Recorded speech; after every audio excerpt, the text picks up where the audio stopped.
ಆರೋಗ್ಯದ ನಾಡಾಗಿತ್ತು ಭಾರತ. ಆದ್ರೀಗ ಆಹಾರವೇ ವಿಷ. ಆರೋಗ್ಯ ಹಾಳು, ಕೋವಿಡ್ ಕಾಟ, ಡಯಾಬಿಟೀಸ್, ಆರ್ಥರೈಟಿಸ್, ಕ್ಯಾನ್ಸರ್ ಇದಕ್ಕೆಲ್ಲ ಪಾರಂಪರಿಕ ಭಾರತೀಯ ಆಹಾರವೇ ಪರಿಹಾರ. ರೋಗ ನಿರೋಧಕ ಶಕ್ತಿಗಾಗಿ ಬಳಸಿ ಮಿಲೆಕ್ಸ್ ಚೂರ್ಣಂ. ಇದರಲ್ಲಿದೆ ಹೈಯೆಸ್ಟ್ ಕ್ವಾಲಿಟಿ ಸಿರಿಧಾನ್ಯಗಳು, ಡ್ರೈ ಫ್ರೂಟ್ಸ್, ಸೀಡ್ಸ್ ಹಾಗೂ ಮೊಳಕೆ ಕಾಳುಗಳ ಶಕ್ತಿ. ಖರೀದಿಸಲು ಲಿಂಕ್ ಡಿಸ್ಕ್ರಿಪ್ಷನ್ ಮತ್ತು ಪಿನ್ಡ್ ಕಾಮೆಂಟ್ ನಲ್ಲಿದೆ.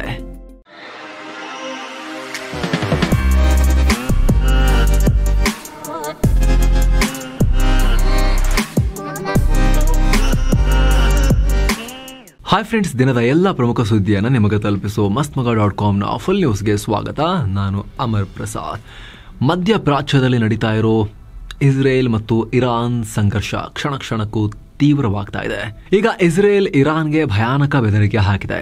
ಇರಾನ್ ಹೀಗೆ ದಾಳಿ ಕಂಟಿನ್ಯೂ ಮಾಡಿದ್ರೆ ತೆಹರಾನ್ ಅಂದ್ರೆ ಇರಾನ್ ರಾಜಧಾನಿಯನ್ನ ಸುಟ್ಟು ಭಸ್ಮ ಮಾಡ್ತೀವಿ, ವಿಲ್ ಬರ್ನ್ ತೆಹರಾನ್ ಅಂತ ಇಸ್ರೇಲ್ ಬೆದರಿಕೆ ಒಡ್ಡಿದೆ. ಅಲ್ಲದೆ ನಮ್ಮ ಮೇಲೆ ಇರಾನ್ 200 ಬ್ಯಾಲಿಸ್ಟಿಕ್ ಮಿಸೈಲ್ಗಳನ್ನು ಸುರಿಸಿದೆ. ಈ ದಾಳಿಗೆ ಸೇನೆಯ 7 ಯೋಧರು ಗಾಯಗೊಂಡಿದ್ದಾರೆ, 3 ಜನ ಪ್ರಾಣ ಕಳ್ಕೊಂಡಿದ್ದಾರೆ. ಇರಾನ್ ಇದೇ ರೀತಿ ದಾಳಿ ಮಾಡಿದ್ರೆ ಇಸ್ರೇಲ್ ಕೈಕಟ್ಟಿ ಕೂರೋಲ್ಲ, ಗಂಭೀರ ಪರಿಣಾಮ ಫೇಸ್ ಮಾಡ್ತೀರಾ ನೀವು ಅಂತ ಇಸ್ರೇಲ್ ರಕ್ಷಣಾ ಸಚಿವ ಇಸ್ರೇಲ್ ಕಾಟ್ಸ್ ಹೇಳಿದ್ದಾರೆ. ಜೊತೆಗೆ ಇಸ್ರೇಲ್ ಸೇನೆ ಪುನಃ ಇರಾನ್ ಮೇಲೆ ದಾಳಿ ಮಾಡೋಕೆ ತಯಾರಾಗ್ತಾ ಇದೆ. ಆಪರೇಷನ್ ಪ್ಲಾನ್ ಪ್ರಕಾರ ಇಸ್ರೇಲ್ ಸೇನೆ ಮುನ್ನುಗ್ತಾ ಇದೆ. ನಮ್ಮ ಫೈಟರ್ ಜೆಟ್ಗಳು ಇರಾನ್ ಟಾರ್ಗೆಟ್ಗಳ ಮೇಲೆ ಪುನಃ ದಾಳಿ ಮುಂದುವರಿಸೋಕೆ ಸಜ್ಜಾಗಿವೆ. ಶನಿವಾರ ಇರಾನ್ ನಮ್ಮ ವಿರುದ್ಧ ದಾಳಿ ಮಾಡಿದೆ. ಈಗ ಅದರ ವಿರುದ್ಧ ಕ್ರಮ ತೆಗೆದುಕೊಳ್ಳೋಕೆ ನಮಗೆ ಎಲ್ಲ ಮಾರ್ಗಗಳು ಕ್ಲಿಯರ್ ಆಗಿವೆ ಅಂತ ಹೇಳಿದ್ದಾರೆ. ಈ ಮೂಲಕ ಈಗ ವಾರ್ ಫ್ರಂಟ್ ನಮಗೆ ಓಪನ್ ಆಗಿದೆ. ಎಲ್ಲಿಗೆ ಬೇಕಾದರೂ ಹೇಗೆ ಬೇಕಾದರೂ ಇಸ್ರೇಲ್ ಅಟ್ಯಾಕ್ ಮಾಡುತ್ತೆ ಅಂತ ಅಬ್ಬರಿಸಿದೆ. ಜೊತೆಗೆ ತಾವು ನಡೆಸಿದ ದಾಳಿಯಲ್ಲಿ ಇರಾನ್ಗೆ ಎಷ್ಟು ಡ್ಯಾಮೇಜ್ ಆಗಿದೆ ಅನ್ನೋ ಬಗ್ಗೆ ಕೂಡ ಇಸ್ರೇಲ್ ಮಾಹಿತಿ ಶೇರ್ ಮಾಡಿಕೊಂಡಿದೆ. ಮೊದಲ ದಿನದಲ್ಲೇ ಇರಾನ್ನ 9 ನ್ಯೂಕ್ಲಿಯರ್ ಸೈಂಟಿಸ್ಟ್ ಮತ್ತು ಎಕ್ಸ್ಪರ್ಟ್ಸ್ ಅನ್ನ ಇಲ್ಲ ಮಾಡಿದ್ದೀವಿ, ಮುಗಿಸಿದ್ದೀವಿ. ಅಣ್ವಸ್ತ್ರಗಳನ್ನು ಪಡೆಯೋ ಇರಾನ್ ಕನಸಿಗೆ ದೊಡ್ಡ ಹಿನ್ನಡೆ ಇದು. ನಮ್ಮ ಗುಪ್ತಚರ ಸಂಸ್ಥೆಯಿಂದ ನಿಖರವಾದ ಮಾಹಿತಿ ಪಡೆದು ಈ ದಾಳಿ ಮಾಡಿದ್ದೀವಿ. ಆಪರೇಷನ್ ಈಸ್ ಆನ್ ಗೋಯಿಂಗ್, ಇಲ್ಲಿಗೆ ನಿಂತಿಲ್ಲ ಅಂತ ಹೇಳಿದೆ. ಇತ್ತ ಇರಾನ್ ಕೂಡ ಎಚ್ಚರಿಕೆ ಕೊಟ್ಟಿದೆ. ಇಸ್ರೇಲ್ ವಿರುದ್ಧ ನಮ್ಮ ದಾಳಿ ಮುಂದುವರಿಯುತ್ತೆ ಅಂತ ಹೇಳಿದೆ. ಜೊತೆಗೆ ಅಮೆರಿಕ ಮತ್ತು ಮಿತ್ರರಿಗೂ ಎಚ್ಚರಿಕೆ ಕೊಟ್ಟಿದೆ. ನಾವು ಹಾರಿಸೋ ಮಿಸೈಲ್ ಮತ್ತು ಡ್ರೋನ್ಗಳನ್ನು ನೀವು ಬ್ಲಾಕ್ ಮಾಡೋಕೆ ನೋಡಿದ್ರೆ ಪರಿಣಾಮ ನೆಟ್ಟಗಿರೋದಿಲ್ಲ. ನಿಮ್ಮ ಸೇನಾ ನೆಲೆಗಳು ಮತ್ತು ಹಡಗುಗಳನ್ನು ನಾವು ಟಾರ್ಗೆಟ್ ಮಾಡಬೇಕಾಗತ್ತೆ. ಅಮೆರಿಕ, ಬ್ರಿಟನ್ ಮತ್ತು ಫ್ರಾನ್ಸ್ ಯಾರೂ ನಮ್ಮಿಂದ ದೂರ ಇಲ್ಲ ಅಂತ ಹೇಳಿದೆ. ಆ ಮೂಲಕ ಇಡೀ ನ್ಯಾಟೋ ಗುಂಪಿಗೆ ಇರಾನ್ ದೊಡ್ಡ ಬೆದರಿಕೆ ಒಡ್ಡಿದೆ. ಏನೋ ಇರಾನ್ ನಡೆಸಿದ ದಾಳಿಯಲ್ಲಿ ಇಸ್ರೇಲ್ ಒಳಗೆ ದೊಡ್ಡ ಡ್ಯಾಮೇಜ್ ಆಗಿರೋದು ಅಲ್ಲಿನ ಸ್ಥಳೀಯ ಮಾಧ್ಯಮಗಳಲ್ಲೇ ವರದಿಯಾಗಿದೆ. ಇರಾನ್ ಮಾಡಿದ ಪ್ರತಿದಾಳಿಗೆ ಇಸ್ರೇಲ್ನಲ್ಲಿ ಬಿಗಿ ಭದ್ರತೆಯಿಂದ ಸುತ್ತುವರೆದಿರೋ ಮಿಲಿಟರಿ ಸೈಟ್ ಕಿಯಾ ಕಾಂಪೌಂಡ್ ಮೇಲೂ ಕೂಡ ದಾಳಿಯಾಗಿದೆ. ಟೆಲ್ ಅವೀವ್ನಲ್ಲಿರೋ ಈ ಕಿರ್ಯಾ ಕಾಂಪೌಂಡ್ ಇಸ್ರೇಲ್ ರಕ್ಷಣಾ ಸಚಿವಾಲಯದ ಹೆಡ್ ಕ್ವಾರ್ಟರ್ಸ್. ಅಮೆರಿಕದಲ್ಲಿ ಪೆಂಟಗನ್ ಇದೆಯಲ್ಲ, ಹಾಗೆ ಇದೇ ಮಿಲಿಟರಿ ಸೈಟ್ ಮೇಲೆ ಇರಾನ್ ದಾಳಿ ಮಾಡಿದೆ. ಅತ್ತ ಇರಾನ್ ಹಾರಿಸಿದ ಡ್ರೋನ್ಗಳನ್ನ ಇಸ್ರೇಲಿ ನೇವಿ ಹೊಡೆದು ಹಾಕಿರೋ ವಿಡಿಯೋವನ್ನ ಇಸ್ರೇಲ್ ರಕ್ಷಣಾ ಪಡೆಗಳು ಶೇರ್ ಮಾಡಿವೆ. ಇದರಲ್ಲಿ ಇಸ್ರೇಲಿ ನೇವಿಯ ಮಿಸೈಲ್ ಬೋಟ್ಸ್ ಇರಾನ್ ಡ್ರೋನ್ಗಳನ್ನ ಪತ್ತೆ ಮಾಡಿ ಹೊಡೆದು ಹಾಕ್ತಿರೋದು ಕಂಡು ಬಂದಿದೆ. ಇನ್ನು ಇಸ್ರೇಲ್ ನಲ್ಲಿರೋ ಅಮೆರಿಕ ರಾಯಭಾರ ಕಚೇರಿ ಇರಾನ್ ದಾಳಿಗೆ ರಿಯಾಕ್ಟ್ ಮಾಡಿ ಇಸ್ರೇಲ್ನಲ್ಲಿ ಪ್ರಸ್ತುತ 7 ಲಕ್ಷ ಅಮೆರಿಕನರು ವಾಸಿಸ್ತಾರೆ. ಸೊ ಇದು ಕೇವಲ ಇಸ್ರೇಲ್ ಮೇಲೆ ಆಗಿರೋ ದಾಳಿಯಲ್ಲ, ಅಮೆರಿಕ ಮೇಲೂ ದಾಳಿ ಮಾಡಿದ ಹಾಗೆ ಅಂತ ಹೇಳಿದ್ದಾರೆ. ಈ ಮೂಲಕ ಈ ಯುದ್ಧದಲ್ಲಿ ಅಮೆರಿಕನು ಬರಬೇಕಾಗುತ್ತೆ ಅಂತ ಆ ದೇಶದ ರಾಯಭಾರಿಯೇ ಹಿಂಟ್ ಕೊಟ್ಟಿದ್ದಾರೆ, ಮುನ್ಸೂಚನೆ ಕೊಟ್ಟಿದ್ದಾರೆ. ಮತ್ತೊಂದು ಕಡೆ ಶುಕ್ರವಾರ ಇಸ್ರೇಲ್ ನಡೆಸಿದ ದಾಳಿ ವೇಳೆ ನಮ್ಮ ಏರ್ ಡಿಫೆನ್ಸ್ ಸಿಸ್ಟಮ್ಗಳು ಇಸ್ರೇಲ್ನ 2 5th generation F-35 Adir stealth fighter jets ಹಾಗೂ ಹಲವು ಡ್ರೋನ್ಗಳನ್ನ ಹೊಡೆದು ಹಾಕಿವೆ ಅಂತ ಇರಾನ್ ಹೇಳಿಕೆಯನ್ನು ಕೊಟ್ಟಿದೆ. ಅಲ್ಲದೆ ಈ ಫೈಟರ್ ಜೆಟ್ ನಿಂದ ಪ್ಯಾರಾಚೂಟ್ ಬಳಸಿ ಎಜೆಕ್ಟ್ ಆದ ಇಸ್ರೇಲಿ ಪೈಲಟ್ ಅನ್ನ ಇರಾನ್ ಅಧಿಕಾರಿಗಳು ವಶಕ್ಕೆ ಪಡೆದಿದ್ದಾರೆ. F-35 ಫೈಟರ್ ಜೆಟ್ ಅನ್ನ ಹೊಡೆದು ಹಾಕಿದ ಮೊದಲ ರಾಷ್ಟ್ರ ಅನ್ನೋ ಖ್ಯಾತಿ ನಮ್ದು ಅಂತ ಇರಾನ್ ಹೇಳಿಕೊಂಡಿದೆ. ಅಲ್ಲದೆ F-35 ನ ಭಗ್ನಾವಶೇಷದ ಫೋಟೋಗಳು ಇದೀಗ ಸೋಷಿಯಲ್ ಮೀಡಿಯಾಗಳಲ್ಲಿ ಹರಿದಾಡ್ತಿವೆ. ಆದರೆ ಇಸ್ರೇಲ್ ರಕ್ಷಣಾ ಪಡೆ ಇದನ್ನ ತಳ್ಳಿ ಹಾಕಿದೆ. ಇರಾನ್ ಮೀಡಿಯಾಗಳ ಫೇಕ್ ನ್ಯೂಸ್ ಇದು, ಸೋಷಿಯಲ್ ಮೀಡಿಯಾಗಳಲ್ಲಿ AI ಜನರೇಟೆಡ್ ಫೋಟೋಗಳನ್ನು ಸರ್ಕ್ಯುಲೇಟ್ ಮಾಡ್ತಿದ್ದಾರೆ ಅಷ್ಟೇ ಅಂತ ಹೇಳಿದೆ. ಅಂದಹಾಗೆ ಈ F-35 Adir stealth fighter jet ಇಡೀ ಜಗತ್ತಲ್ಲೇ ಅತ್ಯಾಧುನಿಕ ಜೆಟ್. ರೆಡಾರ್ನಲ್ಲಿ ಇದನ್ನ ಡಿಟೆಕ್ಟ್ ಮಾಡೋದು ತುಂಬಾನೇ ಕಷ್ಟ. ಅಮೆರಿಕದ F-35 ಇದೆಯಲ್ಲ, ಅದೇ ಇದು. ಇದನ್ನೇ ನಮ್ಮ ಏರ್ ಡಿಫೆನ್ಸ್ ಬಳಸಿ S-300 ಬಳಸಿ ಹೊಡೆದು ಹಾಕಿದ್ದೀವಿ ಅಂತ ಇರಾನ್ ಹೇಳ್ಕೊಂಡಿದೆ. ಇದೇ ದಾಳಿ ವೇಳೆ ಇರಾನ್ನಲ್ಲಿ ಇಸ್ರೇಲ್ ದಾಳಿಗೆ ಮೃತಪಟ್ಟವರ ಸಂಖ್ಯೆ 78ಕ್ಕೆ ಏರಿಕೆಯಾಗಿದೆ ಹಾಗೂ 320 ಮಂದಿ ಗಾಯಗೊಂಡಿದ್ದಾರೆ. ಈ ನಡುವೆ ಇರಾನ್ ಮೇಲಿನ ಇಸ್ರೇಲ್ ದಾಳಿಯನ್ನ ಶಾಂಘೈ ಕೋಆಪರೇಷನ್ ಆರ್ಗನೈಸೇಷನ್ SCO ತೀವ್ರವಾಗಿ ಖಂಡಿಸಿದೆ. ಆದರೆ ಭಾರತ ಇದರಿಂದ ದೂರ ಉಳಿದಿದೆ. SCO ಸ್ಟೇಟ್ಮೆಂಟ್ಗೆ ಯಾವುದೇ ರೀತಿ ರಿಯಾಕ್ಷನ್ ಭಾರತ ಕೊಟ್ಟಿಲ್ಲ. ಈ ಬಗ್ಗೆ ರಿಯಾಕ್ಟ್ ಮಾಡಿರೋ ಭಾರತದ ವಿದೇಶಾಂಗ ಸಚಿವಾಲಯ ಇದು ಇಸ್ರೇಲ್ ಮತ್ತು ಇರಾನ್ ನಡುವಿನ ಬೆಳವಣಿಗೆ ಕುರಿತು SCO ನೀಡಿರುವ ಹೇಳಿಕೆ. ಈ ಹೇಳಿಕೆ ನೀಡಿರೋ ಡಿಸ್ಕಷನ್ ನಲ್ಲಿ ಭಾರತ ಭಾಗಿಯಾಗಿಲ್ಲ. ನಮ್ಮ ನಿಲುವನ್ನ ಆಲ್ರೆಡಿ ಜೂನ್ 13ನೇ ತಾರೀಕು ತಿಳಿಸಿ ಆಗಿದೆ. ಎರಡೂ ರಾಷ್ಟ್ರಗಳು ಮಾತುಕತೆ ಮೂಲಕ ಉದ್ವಿಗ್ನತೆ ಕಮ್ಮಿ ಮಾಡ್ಕೋಬೇಕು ಅಂತ ಭಾರತ ಹೇಳಿದೆ. ಅಂದಹಾಗೆ ಈ SCO ಗುಂಪಿನಲ್ಲಿ ಭಾರತ ಸೇರಿ China, Kazakhstan, Kyrgyzstan, Russia, Pakistan, Tajikistan, Iran ಮತ್ತು ಉಜ್ಬೆಕಿಸ್ತಾನ್ ಇವೆ. ಮತ್ತೊಂದು ಕಡೆ ಆಪರೇಷನ್ ಸಿಂಧೂರ್ನಿಂದ ಇನ್ನೂ ಚೇತರಿಸಿಕೊಳ್ಳದ ಪಾಕಿಸ್ತಾನ ಇರಾನ್ಗೆ ಬೆಂಬಲ ಕೊಡೋಕೆ ಧಾವಿಸಿದೆ. ಇಸ್ರೇಲ್ನ ಆಕ್ರಮಣಕಾರಿ ನಡೆಯ ವಿರುದ್ಧ ಎಲ್ಲ ಮುಸ್ಲಿಂ ರಾಷ್ಟ್ರಗಳು ಒಟ್ಟಾಗಬೇಕು ಅಂತ ಪಾಕಿಸ್ತಾನದ ರಕ್ಷಣಾ ಸಚಿವ ಖ್ವಾಜಾ ಆಸಿಫ್ ಹೇಳಿದ್ದಾರೆ.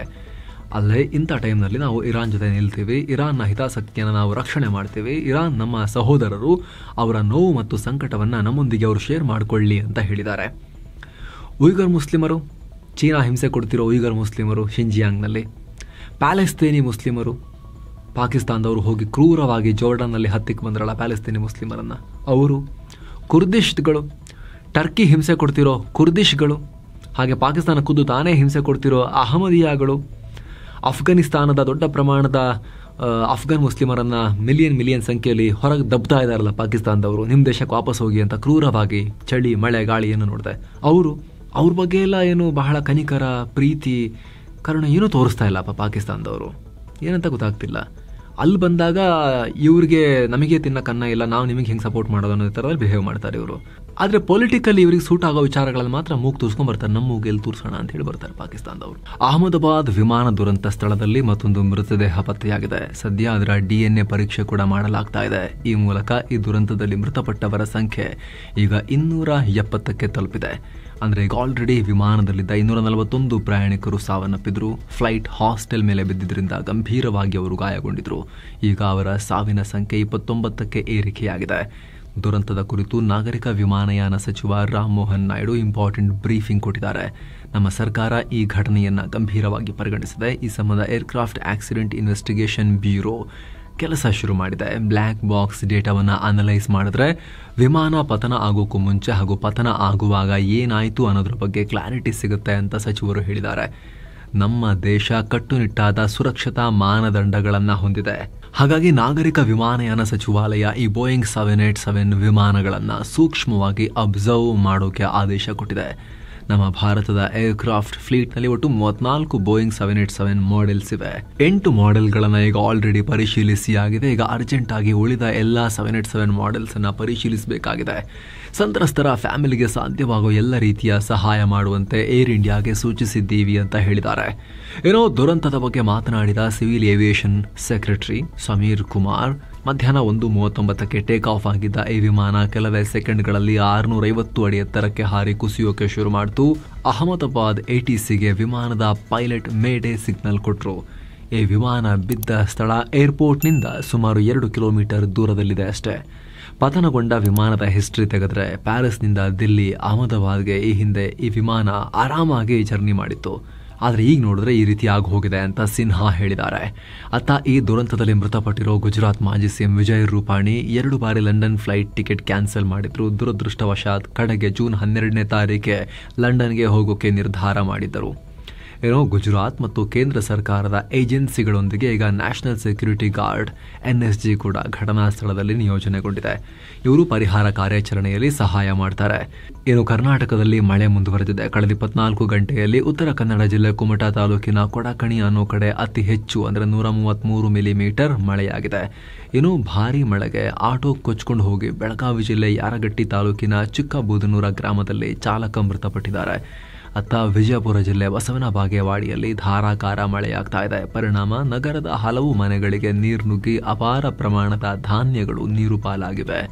ಇನ್ನು ಭಾರೀ ಮಳೆ ಹಿನ್ನೆಲೆಯಲ್ಲಿ ಭೂಕುಸಿತವಾಗುವ ಸಾಧ್ಯತೆ ಇರೋದ್ರಿಂದ ಶಿವಮೊಗ್ಗ ಜಿಲ್ಲೆ ತೀರ್ಥಹಳ್ಳಿ ತಾಲೂಕಿನ ಆಗುಂಬೆ ಘಾಟ್ನಲ್ಲಿ ಜೂನ್ 15ರಿಂದ ಸೆಪ್ಟೆಂಬರ್ 30ರವರೆಗೆ ಭಾರೀ ವಾಹನಗಳ ಸಂಚಾರಕ್ಕೆ ನಿಷೇಧ ಹೇರಲಾಗಿದೆ. ಮಲ್ಪೆ ಆಗುಂಬೆ ಘಾಟ್ 169A ಹೆದ್ದಾರಿಯಲ್ಲಿ ಲಘು ವಾಹನಗಳ ಸಂಚಾರಕ್ಕೆ ಮಾತ್ರ ಅವಕಾಶ ಕೊಡಲಾಗಿದೆ. ಭಾರೀ ವಾಹನಗಳಿಗೆ ಉಡುಪಿ, ಕುಂದಾಪುರ, ಸಿದ್ದಾಪುರ, ಮಾಸ್ತಿಕಟ್ಟೆ, ತೀರ್ಥಹಳ್ಳಿ ಮಾರ್ಗದಲ್ಲಿ ಸಂಚರಿಸುವಂತೆ ಶಿವಮೊಗ್ಗ ಡಿಸಿ ಗುರುದತ್ತ ಹೆಗಡೆ ಸೂಚನೆ ಕೊಟ್ಟಿದ್ದಾರೆ. ಇನ್ನು ಮುಂದಿನ 24 ಗಂಟೆಗಳಲ್ಲಿ ಉತ್ತರ ಕನ್ನಡ, ಉಡುಪಿ ಹಾಗೂ ದಕ್ಷಿಣ ಕನ್ನಡ ಜಿಲ್ಲೆಗಳಲ್ಲಿ ಭಾರೀ ಮಳೆಯಾಗುವ ಸಾಧ್ಯತೆ ಇದೆ. ಹೀಗಾಗಿ ಆ ಭಾಗದಲ್ಲಿ ರೆಡ್ ಅಲರ್ಟ್ ಘೋಷಿಸಲಾಗಿದೆ. ಅತ್ತ ಬೆಳಗಾವಿ, ಧಾರವಾಡ, ಶಿವಮೊಗ್ಗ, ಚಿಕ್ಕಮಗಳೂರು ಹಾಗೂ ಕೊಡಗು ಜಿಲ್ಲೆಗಳಿಗೆ ಆರೆಂಜ್ ಅಲರ್ಟ್ ಕೊಡಲಾಗಿದೆ. ಉಳಿದಂತೆ ಬೆಂಗಳೂರು ಸೇರಿ ರಾಜ್ಯದ ಇತರ ಜಿಲ್ಲೆಗಳಿಗೆ ಹವಾಮಾನ ಇಲಾಖೆ ಯೆಲ್ಲೋ ಅಲರ್ಟ್ ನೀಡಿದೆ. ಕ್ಯಾನ್ಸರ್ ಪೀಡಿತ ಮಕ್ಕಳಿಗೆ ಶೀಘ್ರ ವಸತಿ ಶಾಲೆ ಶುರು ಮಾಡೋದಾಗಿ ಶಿಕ್ಷಣ ಸಚಿವ ಮಧು ಬಂಗಾರಪ್ಪ ಹೇಳಿದ್ದಾರೆ.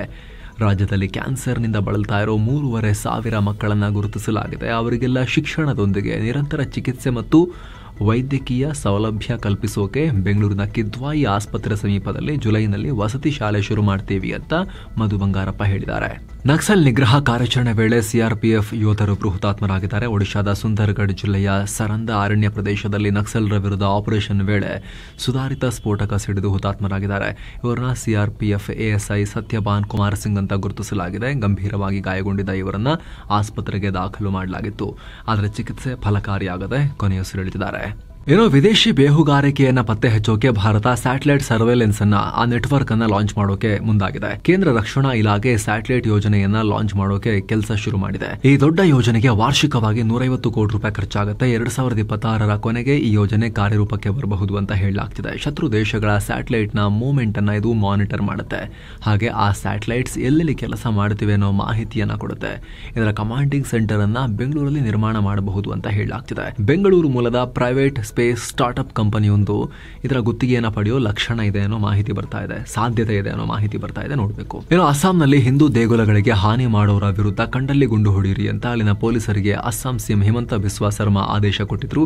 ಈಗ ದುಷ್ಕರ್ಮಿಗಳು ದುಬ್ರಿ ಅನ್ನೋ ಕಡೆ ಹಿಂದೂ ದೇಗುಲಕ್ಕೆ ಹಾನಿ ಮಾಡಿದ ಬೆನ್ನಲ್ಲೇ ಬಿಸ್ವಾ ಈ ಆದೇಶವನ್ನು ಹೊರಡಿಸಿದ್ರಲ್ಲ, ಈಗ ಅದೇ ಜಾಗದಲ್ಲಿ ಈ ಪ್ರಕರಣಕ್ಕೆ ಸಂಬಂಧಪಟ್ಟಂತೆ 38 ಮಂದಿಯನ್ನ ಅರೆಸ್ಟ್ ಮಾಡಲಾಗಿದೆ. ವೈದ್ಯಕೀಯ ಕೋರ್ಸ್ ಪ್ರವೇಶಕ್ಕೆ ನ್ಯಾಷನಲ್ ಟೆಸ್ಟಿಂಗ್ ಏಜೆನ್ಸಿ NTA ನಡೆಸಿದ್ದ 2025ರ ನೀಟ್ ಯುಜಿ ಪರೀಕ್ಷಾ ಫಲಿತಾಂಶ ಪ್ರಕಟ ಆಗಿದೆ. ಈ ಎಕ್ಸಾಮ್ನಲ್ಲಿ ರಾಜಸ್ಥಾನ ಮೂಲದ ಮಹೇಶ್ ಕುಮಾರ್ ಟಾಪರ್ ಆಗಿದ್ದಾರೆ. ರಾಜ್ಯದ ನಿಖಿಲ್ ಸೊನ್ನತ್ ದೇಶಕ್ಕೆ 17ನೇ ರ್ಯಾಂಕ್, ರುಚಿರ್ ಗುಪ್ತಾ 22ನೇ ರ್ಯಾಂಕ್ ಮತ್ತು ತೇಜಸ್ ಗಡ್ಕಾಲ್ಕರ್ 38ನೇ ರ್ಯಾಂಕ್ ಪಡೆದಿದ್ದಾರೆ. ದೇಶಾದ್ಯಂತ ಒಟ್ಟು 22,76,000 ಅಭ್ಯರ್ಥಿಗಳು ಪರೀಕ್ಷೆಗೆ ರಿಜಿಸ್ಟರ್ ಆಗಿದ್ರು.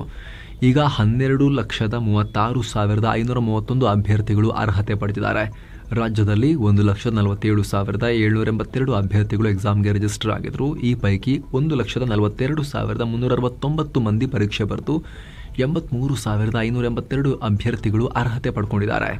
ಪಿಎಂ ನರೇಂದ್ರ ಮೋದಿ ಜೂನ್ 15ರಿಂದ 18ರವರೆಗೆ ಸೈಪ್ರಸ್, ಕೆನಡಾ ಮತ್ತು ಕ್ರೊಯೇಷಿಯಾ ಈ 3 ರಾಷ್ಟ್ರಗಳಿಗೆ CCC ರಾಷ್ಟ್ರಗಳಿಗೆ ಪ್ರವಾಸ ಕೈಗೊಳ್ತಾ ಇದ್ದಾರೆ. ಈ ಭೇಟಿಯಲ್ಲಿ Modi Cyprus PM Nikos Christodoulides ರನ್ನ ಭೇಟಿ ಮಾಡಿ ದ್ವಿಪಕ್ಷೀಯ ಮಾತುಕತೆ ನಡೆಸಲಿದ್ದಾರೆ. ಭರ್ತಿ 2 ದಶಕಗಳ ನಂತರ ಭಾರತದ ಪ್ರಧಾನಿಯೊಬ್ಬರು ಸೈಪ್ರಸ್ಗೆ ಭೇಟಿ ಕೊಡ್ತಾ ಇರೋದು. ಸೈಪ್ರಸ್ನಿಂದ ಪಿಎಂ ಮೋದಿ ನೇರವಾಗಿ ಕೆನಡಾಗೆ ಭೇಟಿ ನೀಡಿ G7 ಸಮಿಟ್ನಲ್ಲಿ ಭಾಗಿಯಾಗ್ತಾರೆ. ಸಮಿಟ್ನ ಸೈಡ್ಲೈನ್ಸ್ನಲ್ಲಿ ಹಲವು ದ್ವಿಪಕ್ಷೀಯ ಸಭೆ ನಡೆಸ್ತಾರೆ. ಕೆನಡಾದಿಂದ ವಾಪಸ್ ಬರೋ ವೇಳೆ ಕ್ರೊಯೇಷಿಯಾಗೆ ಭೇಟಿ ನೀಡ್ತಾರೆ. ಕ್ರೊಯೇಷಿಯಾ ಪಿಎಂ ಆಂಡ್ರೆಸ್ ಫ್ಲೆಂಕೋವಿಕ್ ರನ್ನ ಭೇಟಿ ಮಾಡಿ ಮಾತುಕತೆ ನಡೆಸ್ತಾರೆ, ದ್ವಿಪಕ್ಷೀಯ ಮಾತುಕತೆ. ಭಾರತದ ಶುಭಾಂಶು ಶುಕ್ಲಾ ಸೇರಿ ಇತರ 3 ಗಗನಯಾತ್ರಿಗಳನ್ನು ISSಗೆ ಹೊತ್ತೊಯ್ಯೋ ಆಕ್ಸಿಯೋಮ್ 4 ಮಿಷನ್ ಬಗ್ಗೆ ಅಪ್ಡೇಟ್ ಸಿಕ್ಕಿದೆ. ಜೂನ್ 19ನೇ ತಾರೀಕು ಇದನ್ನು ಲಾಂಚ್ ಮಾಡಲಾಗುತ್ತೆ ಅಂತ ಇಸ್ರೋ ಅನೌನ್ಸ್ ಮಾಡಿದೆ. ಜೂನ್ 10ನೇ ತಾರೀಕು ಇದು ಲಾಂಚ್ ಆಗಬೇಕಾಗಿತ್ತು. ನಂತರ ಹವಾಮಾನ ಟೆಕ್ನಿಕಲ್ ಸಮಸ್ಯೆಗಳಿಂದಾಗಿ 2 ಬಾರಿ ಮುಂದೂಡಿಕೆ ಮಾಡಲಾಯಿತು. ಈಗ ಜೂನ್ 19ಕ್ಕೆ ಲಾಂಚ್ ಮಾಡಲಾಗುತ್ತೆ ಅಂತ ಇಸ್ರೋ ಹೇಳಿದೆ. ಲಂಡನ್ನ ಲಾರ್ಡ್ಸ್ ಅಂಗಳದಲ್ಲಿ ನಡೆದ ವಿಶ್ವ ಟೆಸ್ಟ್ ಚಾಂಪಿಯನ್ಶಿಪ್ ಫೈನಲ್ನಲ್ಲಿ ಆಸ್ಟ್ರೇಲಿಯಾ ವಿರುದ್ಧ ದಕ್ಷಿಣ ಆಫ್ರಿಕಾ ಗೆಲುವು ಸಾಧಿಸಿ ಹೊಸ ಇತಿಹಾಸ ಬರೆದಿದೆ. ದ್ವಿತೀಯ ಇನ್ನಿಂಗ್ಸ್ನಲ್ಲಿ ಆಸ್ಟ್ರೇಲಿಯಾ ನೀಡಿದ್ದ 282 ರನ್ಗಳ ಗುರಿಯನ್ನು ಬೆನ್ನತ್ತಿದ ಹರಿಣಗಳು 4ನೇ ದಿನದ ಆಟದ ಅರ್ಧದಲ್ಲೇ 5 ವಿಕೆಟ್ ನಷ್ಟಕ್ಕೆ 282 ರನ್ ಗಳಿಸಿ ಫಸ್ಟ್ ಟೈಮ್ ಟೆಸ್ಟ್ ಚಾಂಪಿಯನ್ಸ್ ಆಗಿ ಹೊರಹೊಮ್ಮಿದ್ದಾರೆ. 136 ರನ್ಗಳ ಭರ್ಜರಿ ಆಟವಾಡಿದ ಎಡನ್ ಮಾಕ್ರಮ್ಗೆ ಪಂದ್ಯ ಶ್ರೇಷ್ಠ ಪ್ರಶಸ್ತಿಯನ್ನು ಕೊಡಲಾಗಿದೆ. ಈ ಜಯದ ಮೂಲಕ 1998ರಲ್ಲಿ ಚಾಂಪಿಯನ್ಸ್ ಟ್ರೋಫಿ ಗೆದ್ದ ನಂತರ 27 ವರ್ಷಗಳ ಬಳಿಕ ಮತ್ತೆ ಹರಿಣಗಳು ICC ಟ್ರೋಫಿಯನ್ನು ಗೆದ್ದುಕೊಳ್ಳುವಲ್ಲಿ ಯಶಸ್ವಿಯಾಗಿದ್ದಾರೆ. ಇದಕ್ಕೆ ಸಂಬಂಧಪಟ್ಟಂತೆ ವಿಶೇಷ ವರದಿಯನ್ನು ಕೂಡ ನಾವು ಪಬ್ಲಿಷ್ ಮಾಡಿದ್ದೀವಿ. ನೀವು ಇದನ್ನು ಇಲ್ಲಿ ಕ್ಲಿಕ್ ಮಾಡೋ ಮೂಲಕ ಚೆಕ್ ಮಾಡಬಹುದು. ಸೊ ಫ್ರೆಂಡ್ಸ್, ಇದಾಗಿತ್ತು ಇವತ್ತಿನ ಫುಲ್ ನ್ಯೂಸ್. ನಾವು ಕೊಯ್ದಿಲ್ಲ, ಎಳೆದಿಲ್ಲ, ಕಿರಿಚಾಡಿಲ್ಲ, ಬರೀ ಸುದ್ದಿಯ ರೀತಿಯಲ್ಲಿ ನಿಮಗೆ ತಲುಪಿಸುವ ಪ್ರಯತ್ನವನ್ನು ಮಾಡಿದ್ದೀವಿ. ನಮ್ಮ ಈ ಪ್ರಯತ್ನ ನಿಮಗೆ ಇಷ್ಟ ಆಗ್ತಾ ಇದ್ದರೆ ದಯವಿಟ್ಟು mastmaga.com ಚಾನಲ್ಗೆ ಸಬ್ಸ್ಕ್ರೈಬ್ ಮಾಡಿ, ಪಕ್ಕದ ಬೆಲ್ ಐಕಾನ್ ಮೇಲೆ ಕ್ಲಿಕ್ ಮಾಡೋದನ್ನು ಯಾವುದೇ ಕಾರಣಕ್ಕೂ ಮರಿಬೇಡಿ. ಮತ್ತೆ ಭೇಟಿ ಆಗ್ತಿರೋಣ. ನಮಸ್ತೆ.